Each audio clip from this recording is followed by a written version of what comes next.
오는 7일 있을 더불어민주당 전당대회에 앞서 이낙연 의원이 당권 도전을 선언했습니다. 그런데 이 출사표보다도요, 그의 출산과 육아에 대한 발언으로 더 큰 이슈가 됐습니다. 인생에서 가장 크고 감동적인 변화는 이것도 이낙연의 학설입니다. 소녀가 엄마로 변하는 그 순간입니다. 남자들은 그런 걸 경험하지 못하기 때문에 나이를 먹어도 철이 안 듭니다.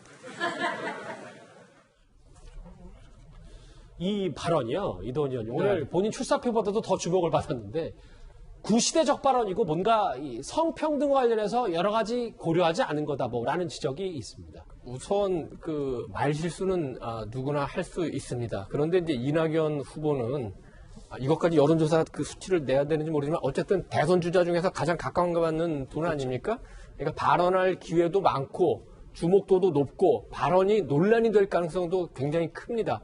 그래서 말을 매우 조심해야 되는데 아마도 지금 이제 이낙연 그 의원이 60대고 지금 이제 논란이 되고 있는 거는 이제 그 20대, 30대 우리 젊은 그 세대 같은데 아마도 그 인식의 차이가 감수성의 차이가 가장 큰 부분 중에 하나가 남녀의 역할과 관련된 걸지 모릅니다. 성인지 감수성 그렇습니다. 지금 그 이낙연 그 의원이 친구들과끼리는 이런 얘기 할 수 있을지 모르지만 이거는 젊은 세대로서는 굉장히 좀 받아들이기 어려운 얘기인데 여러 가지 그 무슨 출산하지 않은 분들도 있고 그다음에 출산이 어려운 분들도 있고 결혼하지 않은 분들도 있고 이런 분들에 대한 인식이 굉장히 부족했고 또 하나는 뭐냐면 출산을 했더라도 출산이 꼭 여성만의 문제가 아니라 남녀가 함께 노력해야 된다는 거에 대한 지금 2030 세대는 거의 대부분이 의견이 일치하는 부분이거든요. 이 부분에 대해서 그 이낙연 그 전 총리가 약간 인식이 부족했던 것 같고 이번이 그러니까 지난번에 이천 그 화재 현장에 이어서 이제 두 번째 논란이 된 겁니다. 물론 아직도 여전히 그 지지도는 높고 뭐 그렇지만 약간 그 지지도가 하향 추세라는 분석도 있고 또 지금 당 대표 출마를 앞둔 굉장히 중요한 시점 아닙니까? 알겠습니다. 저희도 지금 탑10에서 말 한마디 한마디 굉장히 조심하려고 하는데 이낙연 의원도 다시 한번 그 수를 좀 이렇게 다잡는 기회가 됐으면 좋겠습니다. 지금 저 자막에도 나가는데요. 방금 전에 이낙연 의원이 본인 SNS를 통해서 일부 발언이 많은 분들께 고통을 드려 사과를 드리고 아버지 됐던 당시 기억을 떠올리며 발언했는데 이 자체가 좀 부적절했다라는 취지의 노력 부족 사과를 했습니다. 하정대 국장. 근데 사실 여관에서는 구설에 없었던 이낙연 의원이기 때문에 또 이번 계기로 또 한 번 주목을 받은 거거든요. 예. 이낙연 전 국무총리 같은 경우는 사실은 말도 아주 가려서 잘하죠. 농담을 하더라도 그런 건데 이번 같은 경우에도 이제 사실은 이게 국회의원회관에서 열린 세미나 자리거든요. 그렇죠. 근데 이제 거기서 말을 이제 좀 실수했다라고 볼 수 있는 건데 사실 그냥 다르게 쉽게 보면은 우리 남자들은 뭐 참 나이 들어도 처리 안 된다 많이 하는 말 중에 하나예요. 그리고 그게 뭐 또 꼭 그걸 통해서 뭐 출산을 안 해본 사람들은 철이 없다 꼭 그런 걸 의미한 것도 아니고 제가 보기엔 그냥 넘어갈 수 있는 사안이긴 하지만 다만 지금 이제 당대표 나서는 분이고 국무총리도 하셨고 지금 위치가 위치인 만큼 그렇죠. 다른 일반인보다 좀 더 이제는 좀 더 말을 하실 때 좀 신중할 수밖에 없는 상황이고 그렇게 하는 게 맞다 이렇게 생각을 합니다.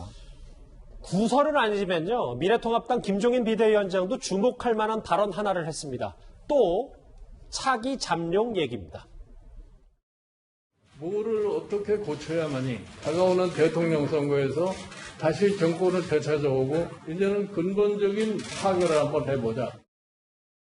나도 개인적으로 좀 이렇게 이 젊은 세대가 좀 우리나라 정치에 좀 역할을 좀 했으면 좋겠다. 여러 번 접촉을 해봤는데 애초에는 40대 기술원 그리고 지난주였나요? 백종원 씨를 차기 대권자로 한번 언급을 했었는데 오늘은 당 밖에서도 꿈틀거리는 사람이 있다는 게 김종인 비대위원장의 말인데 그럼 김태현 변호사님 누구 지칭하는 겁니까? 모르죠, 뭐 저도.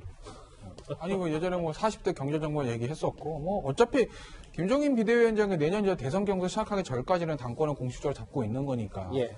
대선을 앞두고 당권을 잡고 있는 당대표 할 일은 뭐죠? 대선 후보 메이킹하는 겁니다. 예. 물론 저 김종인 비대위원장이 누구 딱 찍어서 뭐 메이킹한다고 그야말로 뜨고 이런 건 아니지 않습니까? 국회의원 지역구 공천하는 것도 아니고. 그렇긴 하지만 지금 워낙 당 상황이 안 좋기 때문에 당내든 당 밖에 있는 사람이든 간에 여러 사람들 접촉해서 대선 후보를 가능성 있는 사람 접촉해서 당내로 끌어서 부합시키는 거. 그건 뭐 당연히 비대위원장으로 할 일인 거죠. 아니, 그러니까 어제 사실 여론조사도 하나 있었기 때문에 윤석열 총장도 당 밖에 있는 사람이니까 그게 그렇게 받아들일 수도 있는 부분입니까? 뭐 그럴 수도 있는데 윤석열 총장에 대해서 이제 선을 걷다는 거 아니겠어요? 그래서 선을 걷다는 의미가 진심인지 아닌지는 제가 알 수는 없지만 뭐 이런 건 있어요. 지금 윤석열 총장이 어떻게 보면 지금 야권으로서는 대선 후보 1등입니다. 그러면. 그런데 좋습니다. 검찰총장 우리가 영입해야지요. 라는 건 오히려 윤석열 총장에도 해가 될 수 있는 거고 전략적으로 그거는 별로 좋은 전략은 아니에요. 그렇기 때문에 뭐 윤석열 총장이 실제로 뭐 경질이 될지 임기 마치고 대선에 뛰어들지는 아무도 알 수는 없지만 뭐 야당에서도 윤석열 총장을 잠재적으로 야권 대선 후보로 생각한다면 그래도 지금 그냥 그 자리에 있게 놔두는 게 전략적으로도 좋다라는 거죠. 이낙연, 김종인 두 굵직한 정치인들의 말말말로 뉴스탑 10 여의도 정치권 이슈 풀어봤습니다.